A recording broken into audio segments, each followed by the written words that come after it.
What you want more than anything is you want to meet people with different experiences.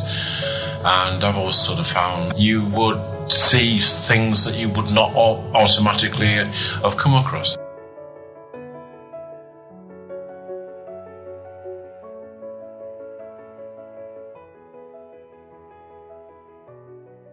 Hello and welcome to the Parliamentary Review podcast, the podcast that pays attention to leadership.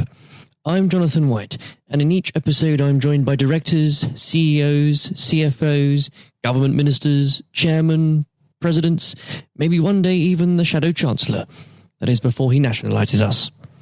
The aim is to discover who these people are, the people who get up each morning and make Britain work. We discuss everything from which supermarkets are promising to go plastic-free to the state of trade around the Mediterranean Sea. And of course, the innovation and success in the country that make it all worthwhile in the end. We also get their take on the current political and economic state of the country. Later on in this episode, you'll have the chance to hear our exclusive interview with Lord Pickles, former Secretary of State for Communities and Local Government, Chairman of the Conservative Party, and of course current co-chairman of the Parliamentary Review. But for now, we're joined by Adrian Jackson, the Chief Executive and Artistic Director of the Wolverhampton Grand Theatre. Within months of Adrian joining the theatre in 2015, swingeing cuts from the local authority were announced. However, under his leadership, the theatre carved out a new business model for the Independent Charitable Trust, which has now firmly secured its future survival. Celebrating its 125th anniversary on the 10th of December this year, we discuss the secrets behind the theatre's success before looking at what's on in the year ahead. Adrian, welcome. Thank you very much indeed. Nice to be here. Well, thank you very much for joining us today, and I think it'd be an appropriate place to start. It's been a few months, obviously, since the Wolverhampton Grand Theatre was in the review. I think the listeners would love to know what you and the team at the theatre have been up to since. Yeah, we've been developing everything that we outlined really in the Parliamentary Review. We've further developed our front of house offering. We further developed the work we've been doing with our business community and with our business club members. We've increased our business club even further. And we're very much now part of and very much at the heart of the business community in Wolverhampton and the Black Country and beyond. Fantastic. And I know that those that have read the review, that's an understatement to say that you've been slightly busy. Obviously, it's been an exceptionally busy year. And perhaps before we move on to that, I did want to bring up with the listeners that you had somewhat of a bit of baptism by fire, as it were, at the theatre. You weren't 6 months into the role when your local authority confirmed it would be cutting the funding equivalent, I think, to £1.5 million over 5 years. Quite a way to start a job. Yes, it was a nice welcome present. To be honest with you, I mean, it's a problem now facing many local authorities, and I kind of expected it, probably not quite so soon, but the Grand Theatre is, it's been on this site for 125 years. On the 10th of December, in fact, we celebrate our 125th birthday. Super. And it's a great institution, and it's something that, is loved by the community. And it was really a case of, yes, the theatre had enjoyed a local authority grant really since the 80s, but it was quite capable of standing on its own 2 feet with just a little bit of careful thought around investment. And it's, you can't make massive changes to organisations without making an investment. And that's exactly what we did. We invested about £1.2 million in a facelift, which stimulated secondary spend, firstly, and also it made the theatre, it was almost like giving it a new life, because businesses and the local community, whilst they were very supportive of the organisation and the theatre, we needed to add another magnet and another hook to draw new people in. And by relaunching the theatre after the facelift, that's exactly what happened, and our audiences grew, but particularly our businesses grew, and we were able to really cover that shortfall very, very quickly. And we are now, I'm very pleased to say, delivering a surplus every year, a profit every year, which we're reinvesting in our organisation. We're a non-for-profit organisation, we're a charity, yes. And we reinvest that money in our community by being able to reach more people. And clearly the strategy has paid off, and I think we'll talk about it more, I think, in a bit, Adrian, but yeah. The fact that the theatre is such a key part of the local community, I think, makes it, of course, 10 times better for all concerned. Now, indeed, I think what is quite interesting, is worth talking about, and a lot of people might not be aware of this, but no matter the sector, whether it's arts, care, politics, data is becoming key in understanding your target market, and you identified that working with, I think it was the American firm TRG Arts. What did you discover and implement from that process? It was something that I'd actually started working with TRG Arts before I started my role here at the Grand Theatre, and it was all around looking at our audience loyalty, looking at the utilisation of our inventory, really, our seats within the auditorium, and maximising income that we get from those. And it is about knowing your audience. It is about knowing your market. And what we were able to do is we were able to look at our programme. And it's very important that a theatre like the Grand Theatre has a very full mix and a very eclectic mix of product during the year, so that we cover all genres of theatre and music, and indeed comedy and various other things as well. And what we actually did is we looked at the popularity of all of these shows. We looked at the way that seats are sold by analysing data. So we ended up with a sort of a heat map of our auditorium, so we could see where the hot spots were, where the seats first to sell, all of that sort of stuff. And what it actually did is it meant that we could look at the way we band our seat prices, the way we set our prices, and really set the prices based on what we believe will be the demand, which is based on real data rather than just what we think. And clearly the results of that has been extraordinary, and I think it's just proof that no matter what is it you work in, but that whatever it is you work in, it's so important to be followed by facts, and not, of course, just what you might think is happening. And exactly. Moving on to the fact that, as you've already brought it up, Adrian, the theatre is the hub of the community in so many ways. You're being a charitable trust. It's important that the theatre is at the heart of the community. How do you manage to achieve this by working with them? Yeah, we do it in a number of ways. We make sure that we have a very solid set of annual charitable objectives. So we work alongside educators, we work with the community, we make sure that we expose as many young people as possible to theatre and to live performance, whether that's music, dance, drama, whatever the genre. We tend to take our product, in some cases, to them. So we do a lot, for example, in pantomime, which is a very, very important part of the theatre's diary. Pantomime, we constructed a pantomime roadshow.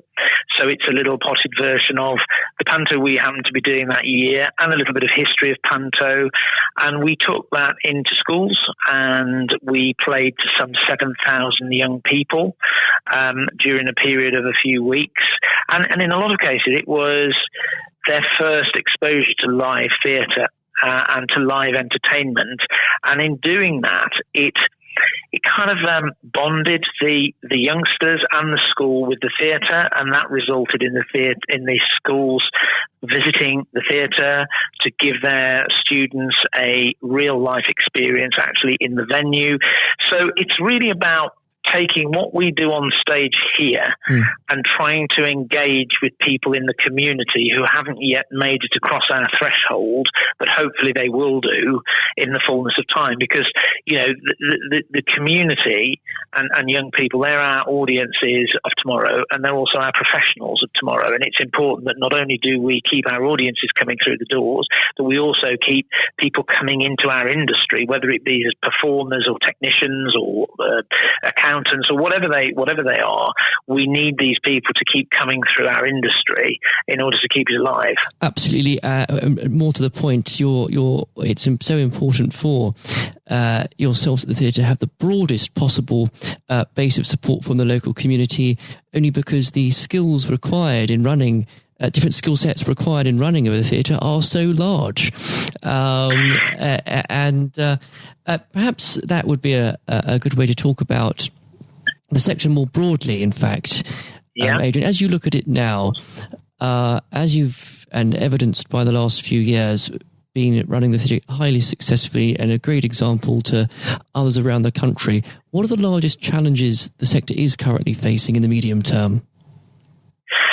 I think at the moment, it's about that kind of discretionary spend that the members of the public have. It's about making sure that it comes our way, and it does. Theatre and live entertainment should form an important part of people's lives, and what we have done is we've tried to make it important to people and to enrich their lives in some way through live entertainment. And I think that many theatres are faced with this same situation. There's not the money around now as much as they used to be, and everybody's fighting for that pound.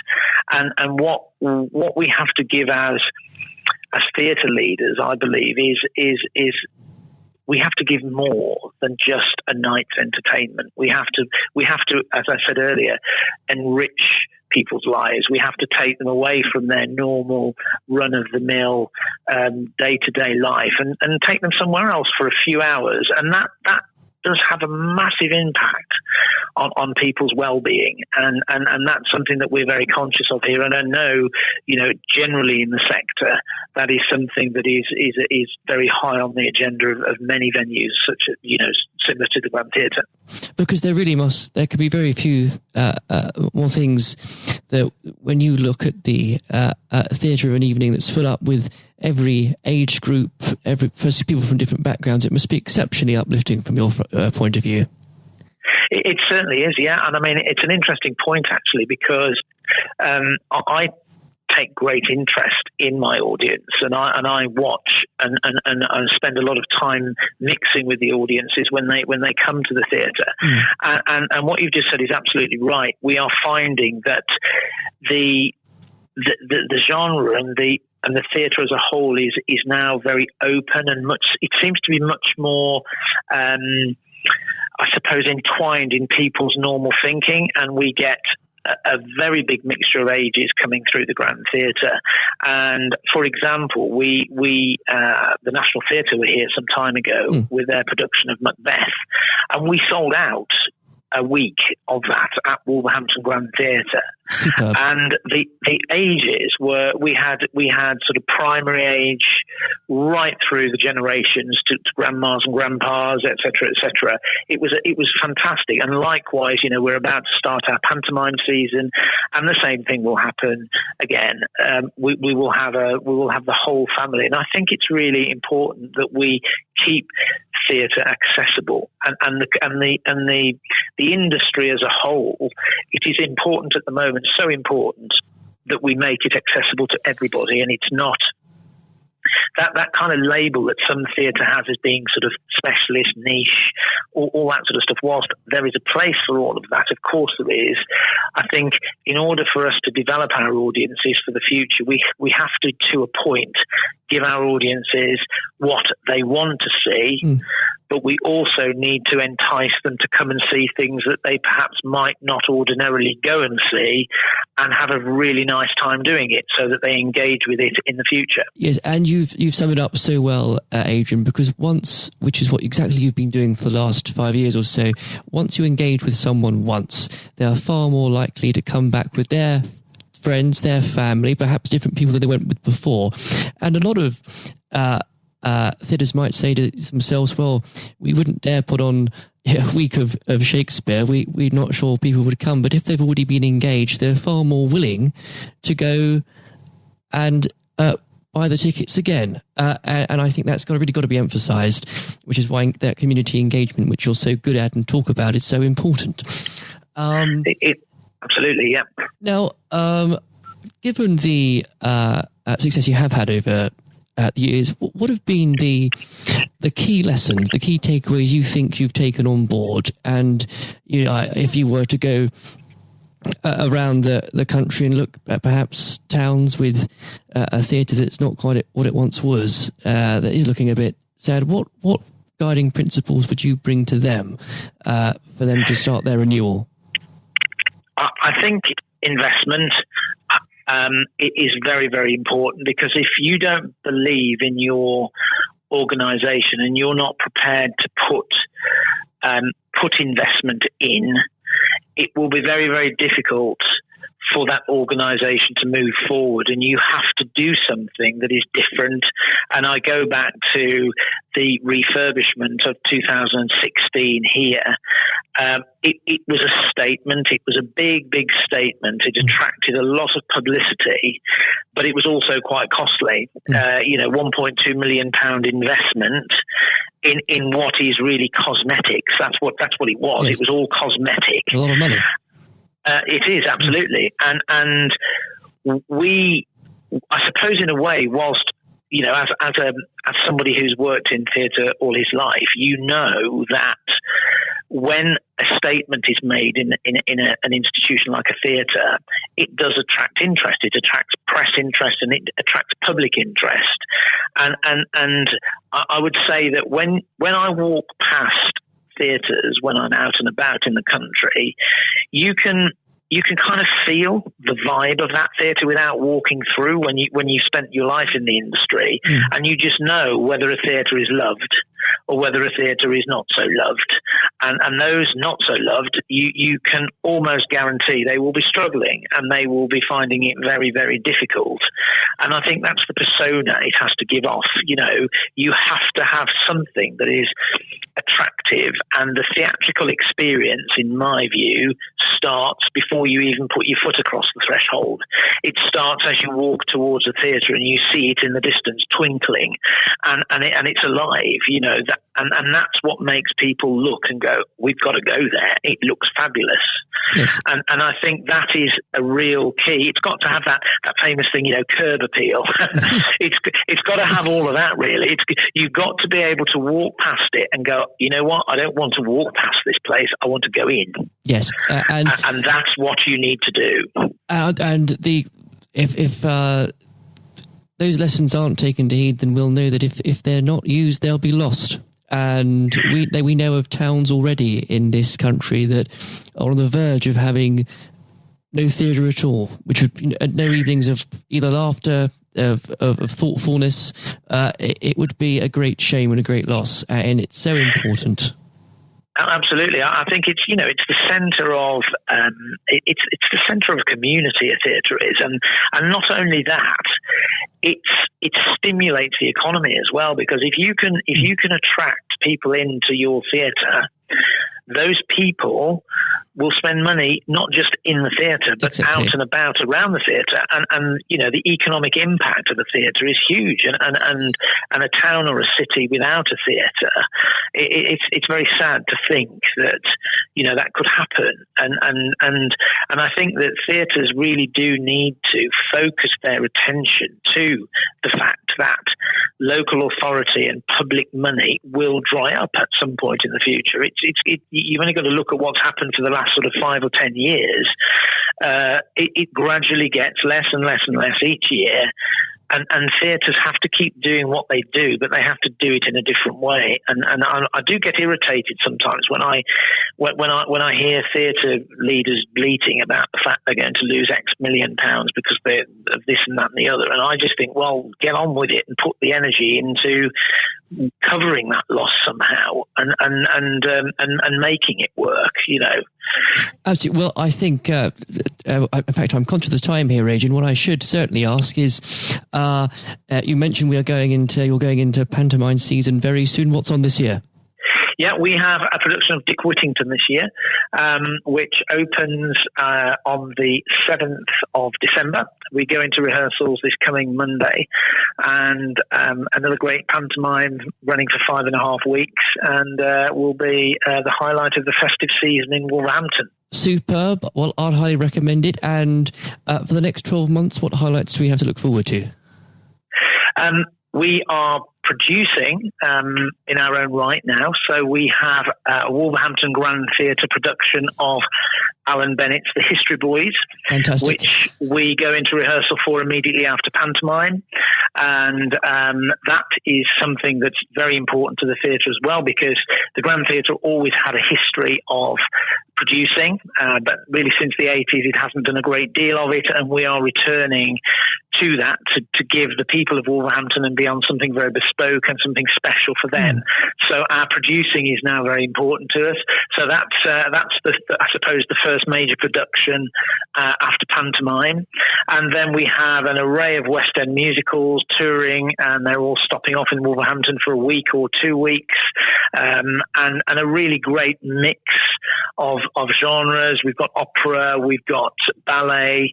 We're hoping again to do partnerships with national companies and organisations like the National Theatre, Birmingham Royal Ballet, etc., and partnerships are very important. So really a very, very mixed bag during the course of the next year, which will hopefully keep our income streams up, and it will also keep our audiences coming through the doors. Undoubtedly something for everybody. If I find myself in Wolverhampton in the next 12 months, Adrian, I know exactly what I'll be doing in the evening.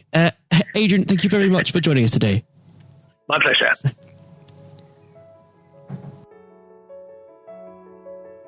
I hope you all enjoyed our chat with Adrian, and especially learning more about the challenges facing the sector and how the whole team at the Wolverhampton Grand Theatre are continuing to raise standards. We wish them all the best with their season ahead and their Dick Whittington pantomime this Christmas. Oh, yes, we do. If you haven't heard it before, coming up now is our conversation with the Parliamentary Review's co-chairman, Eric Pickles. Lord Pickles served as Secretary of State for Communities and Local Government in David Cameron's cabinet before receiving a peerage in 2018. Lord Pickles remains active as the United Kingdom's anti-corruption champion and the country's special envoy for post-Holocaust issues, as well as being a keen vexillologist. That's flags to you and me. I hope you enjoy listening as much as I enjoyed speaking to Eric. Here it is now.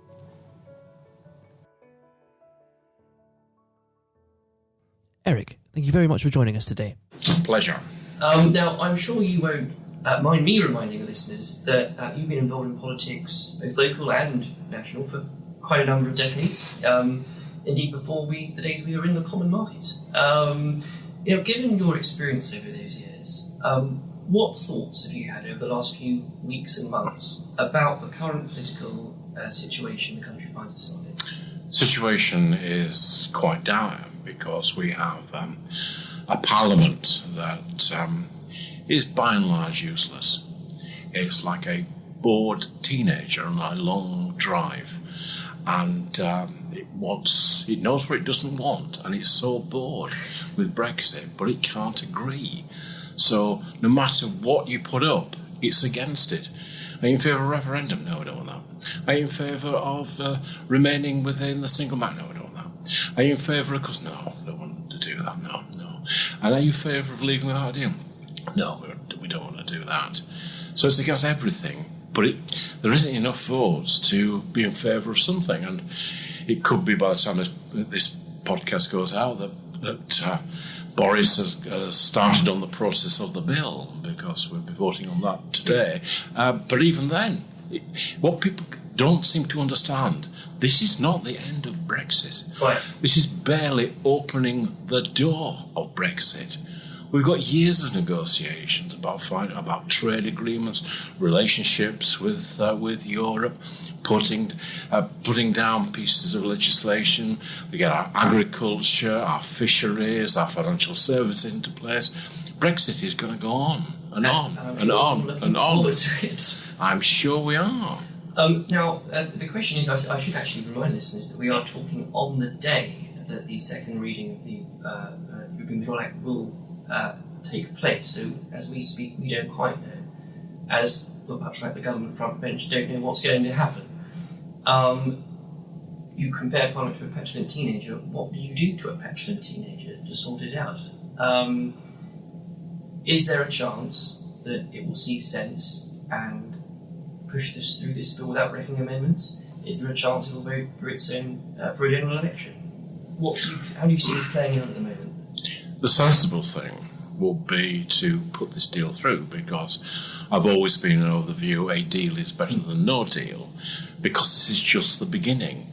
In order to start the process of Brexit, start the process of the United Kingdom taking over powers that it's not really exercised for 40-odd years, the smart thing is to get this thing through now. But in a way, it's not about Brexit itself.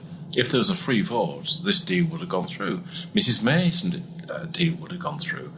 But it's about politics. It's about a Labour Party that thinks it has a chance, trying to make the Prime Minister, whether it was Theresa May or Boris Johnson, look as though that they are in office but not in power, of delaying as long as possible. There's a lot of talk about an election in the autumn, maybe back end of November, beginning of December, something for us to look forward to before Christmas. It's beginning to look less likely. It's beginning to look as though they might want to drag it into spring to get as far away as possible from the rather decisive moment that Boris came back with a deal. We have to remind ourselves that nobody thought he could deliver a deal, and it does quite shock them. And if you remember, all this process went through in order to ensure that we were left without a deal. When we have a deal, suddenly, oh no, it's not that kind of deal. We don't want that kind of deal. We want something different. I think the vast majority of people in this country, whether Remain or Leave, now would be very satisfied for this to come to a amiable conclusion. And as you correctly just said, because when it does come to those in the opposition that claim to want this to end, and then introduce wrecking amendments, they introduce new objections to it, the general public are getting quite frustrated. But you've got to understand that quite a lot of people don't get beyond a small area within Westminster, sometimes cliche referred to as the Westminster bubble, and go back to their own patch. Now, by and large, everybody hates their MP, except when they're at home, doing the fairs, wandering around, helping people. So they, in a way, they're cosseted to that great, which I feel is coming as a tsunami of change. You were, of course, MP for Brentwood for 25 years. Absolutely. What would you? I mean, of course, you resident there as well, despite being a proud Yorkshireman, obviously representing a good Essex seat. What would you say to your old constituents right now? You hang in there; it'll be all right. Well, it's different when you're a member of Parliament, because you've got to kind of toe the government line a little bit. So one thing I've found now is I've got my weekend back and I say what I want, and I think I always say to our constituents is that it is pretty hopeless down there. Excellent. Well, on that, I think, honest assessment, it's something I think the Parliamentary Review has always done quite well, talking frankly about problems, issues, and also not just good practice, but leadership. Well, I always used to read it when I was a member of Parliament, because, what you want more than anything is you want to meet people with different experiences, and I've always sort of found it quite a kind of a chatty magazine, but also you would see things that you would not automatically have come across. I certainly have attended the receptions over the year, and it's amazing the things you kind of pick up. And I think it's important to stress it's not because politicians are uninterested, because honestly, as you'll know more than anyone, it's an issue of time. And to be able to have a channel and a platform where you can keep communication lines between businesses, schools and policymakers is so exceptionally important. No, I think so, and it's important that it's beholden to nobody. People, pay to be part of the publication, pay for to be members, and it's a way of not being beholden to government, not beholden to anything. Now, echoing the words, of course, your fellow Chairman Lord Blunkett has said, what some might not know is that you started your political journey perhaps even further left than David Blunkett. Absolutely, I was a communist. Now, what was it? At the age of 14, I was bought the Trotsky's History of the Russian Revolution, and I read it from cover to cover. I tried to read it a few years back, and I just couldn't follow anything. Oh, so I was going to say perhaps you might know the minds of the show front bench better than they do themselves. From my position when I first joined, I would regard them as recalcitrant running dogs of the capitalist system. Now, what was it that moved you from radical Marxists to running the only inner city council controlled by the Conservatives in the 80s? Well, I was very young, and I was fascinated by what was happening in what was then Czechoslovakia and Dubček, and the revolution that was taking place there inside communism, and the way in which he was repressed by Mr. Brezhnev, and the tanks and taking over. I was so angry. And I'm 16, remember. I'm really angry. I thought, what's the most outrageous thing I can do? I will join the Conservative Party as a protest. And I kind of sticked around, and my family thought it was the funniest thing that ever happened to it. I was Eric the Tory. And I think you announced this quite grandly as a grand protest. I did indeed, but I kept going down, and it was an exciting time. People were developing the ideas of what the Conservative Party should be. Selsdon man, even Heath looked radical. We had different ideas, and it eventually clicked. And at some point, I became a Conservative, and that was 51 years ago. I think I'm definitely 100% a Tory now. Through and through. Through and through. Although I do know the story. Most people might guess that a dynamo Conservative like yourself would have perhaps a portrait of Mr. Thatcher or Mr. Churchill in their office. But who is it that you have? I had Che Guevara.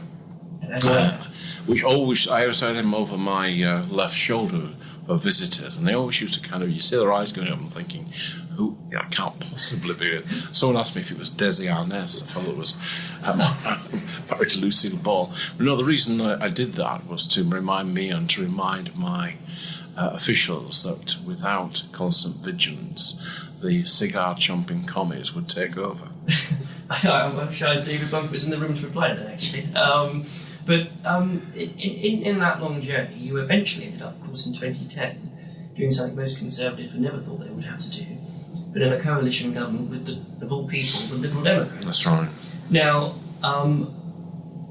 for something I think perhaps today more than ever, people and our politics seems to be almost wholly determined on how we voted in a referendum 3 years ago. Yeah, I mean, the most normal thing would happen after something like that would be the country would come together, and if anything, we're more divided. I mean, I thought working in the coalition, I'm proud to have been part of that coalition.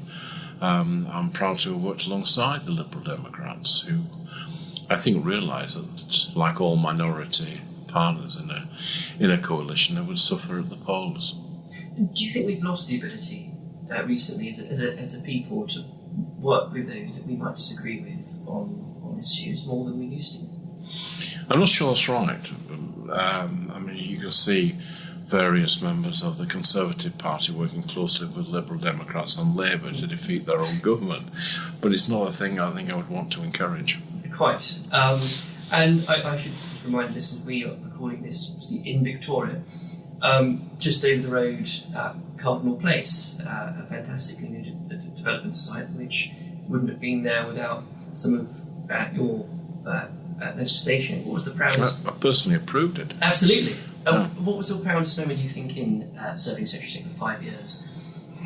It's my actual proudest moment. We did a thing called Troubled Families, which was the first centre-right attempt to deal with poverty and to deal with difficult families that were causing a disproportionately large amount of call upon the state. And it was on the basis of tough love. It was on the basis of getting people into jobs.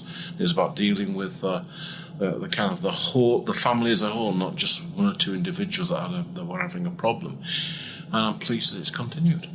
And since, I should very much stress that since, of course, you're stepped down to being an MP, you do have your weekends back, but that's not to say you haven't remained very active and very busy.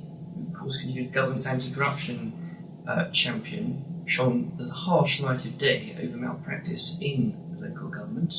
Indeed, the Queen's speech we've just had includes some of your recommendations from 2016. I think a couple of things on that. First of all, are you surprised, I may imagine you may not be, at some of the backlash towards, in this country, introducing voter ID for voting? It is absurd, and it's particularly absurd coming from the Labour Party, because it was largely Labour's vulnerability that got my interest in trying to do something about it. And it's a bit like saying, you're requiring people to show some ID, that this is suppressing voting. It's a bit like saying the post office is suppressing parcels because they demand to see some ID. I think they've got a bee into their bonnet that this is something like that goes in the state to repress it. It's not. It's about giving confidence to the system. Now, the Electoral Commission and foreign observers have warned us for such a long time that our electoral system is vulnerable. And it's to misquote John Major, we are really sort of old maids cycling to evensong and Warburn. Yeah, I mean, it's such a basic thing. It's an important thing. And it was kind of interesting in some of the trials. They did a focus group with a bunch of young Asian girls. And they said they thought the process of a photo ID would actually give them a greater confidence in the fairness of the system.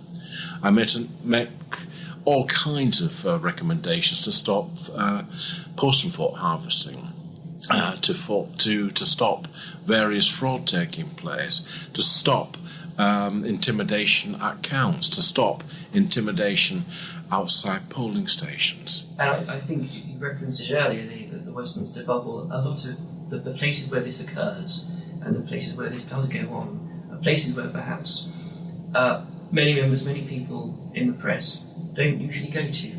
No, they don't. We saw a YouGov poll that said the overwhelming majority, well in the 60%, thought this idea was sensible. Yeah, and I imagine you're quite proud that recommendation is in the speech. Yes, I mean, I'm a bit frustrated they didn't do it sooner, but nevertheless, I'm very happy that they are doing it. It's as if the government's time has been taken up by something else and we've not focused on anything domestic. Absolutely.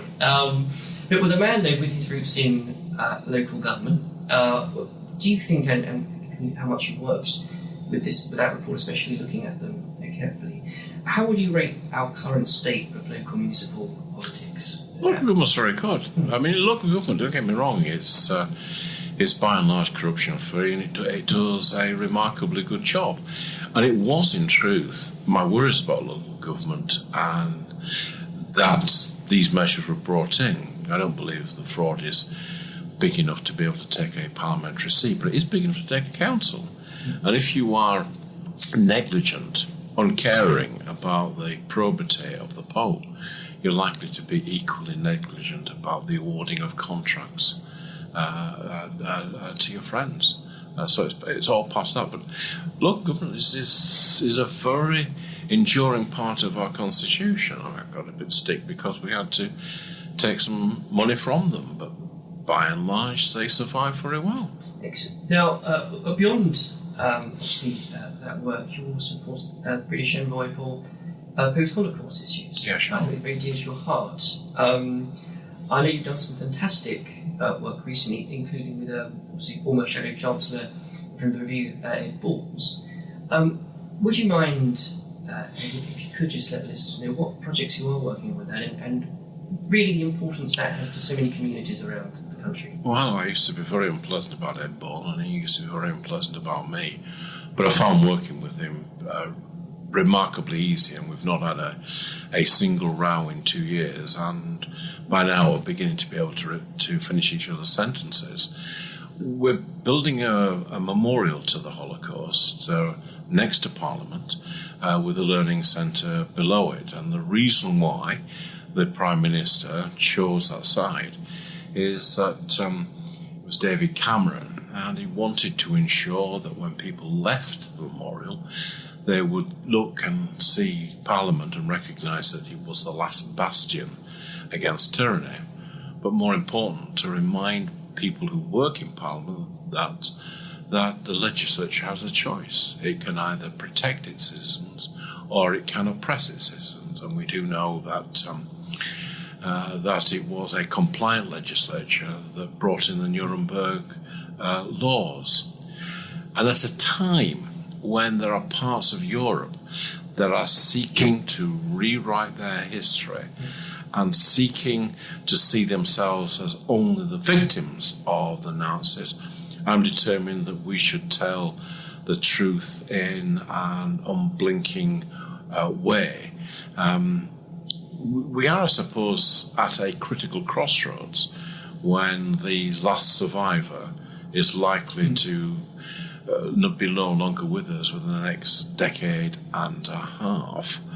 And at that point, we do know that history starts to be reassessed. I think it was Simon Sharma that talked about this. And he was referring to the French Revolution. And of course, most of the books written in the 1850s are the ones that have shaped our view of the French Revolution. But the difference is this, that slightly over 100 years ago, my grandfather Edgar grabbed hold of his Lee Enfield and walked out of a trench in the Somme and walked towards the Germans. And within a few minutes, most of the people he'd been brought up with, most of his friends were dead. Nobody doubts that he did that. But there's a whole industry out there that doubts that the Holocaust took place. So that's why it's important that we help frame that narrative. And you reference as well, it's so important, especially at this time of history, so many years afterwards, that young people in schools get the correct education about it. How do we compare as a country in doing that compared to some of our European friends? We I think, compare remarkably well, particularly because we've got a mixture of things. We ensure through the lessons of Auschwitz that 2 pupils from every secondary school go to Auschwitz each year, that they have a preliminary meeting, a visit and a wrap-up. We ensure that Holocaust Day is remembered in January. Now, I can remember starting that, or I'm not starting it, but being part of a foot soldier of people that put it together. And, it was like one man and a dog, but now it's quite a massive, it's a massive event. So I think we are quite good at remembering that. I think where we perhaps do need to have a wider understanding is beyond the death camps. And we need to kind of understand the Einsatzgruppen, which was the roving murder squads, how important they were. You were more likely to have been shot in a ditch than to end up in a death camp. And they The hinterland of that is Lithuania, where I was last week talking to colleagues, and through Belarus and the Ukraine.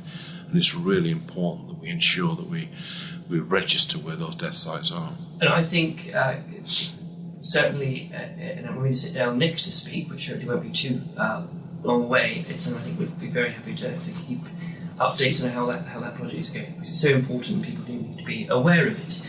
Looking to the future, though, I imagine you were actually very content and happy. The former Prime Minister, friend and colleague David Cameron just released his book, and you were quite unscathed from it. I can't. He was very nice about Yes. it. I even bought the audio version because he was reading it, and he obviously, but there was a fair bit of affection, and I'm rather glad they left out one or two of the other embarrassing things. Maybe another time. Yeah. That's, but it's important, I think, and I'm conscious of the time, but I think it's important that today people have become so perhaps caught up in what's happening in this country regarding Brexit. Looking to the future, what would you say that it's a positive thing that this country has to look forward to? Well, we're a large trading nation. We're a large economy. We're a liberal democracy, and it would be good to get through Brexit over the coming years, and it would be good to start to look at some of the social issues that we need to tackle. Those have been left behind by our economic progress, and it will be good to see some solid investment in this country, both in terms of its infrastructure, but also in terms of the way it operates as a democracy. And I know there's going to be a huge focus of the next review. Pickles, thank you very much for joining us. Thank you.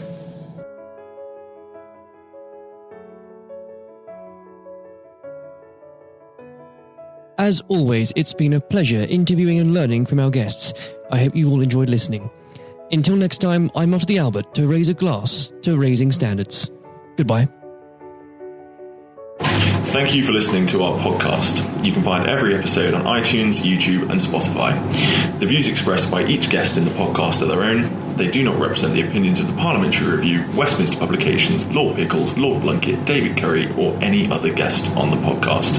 If you'd like to know more about the Parliamentary Review, please visit www.theparliamentaryreview.co.uk.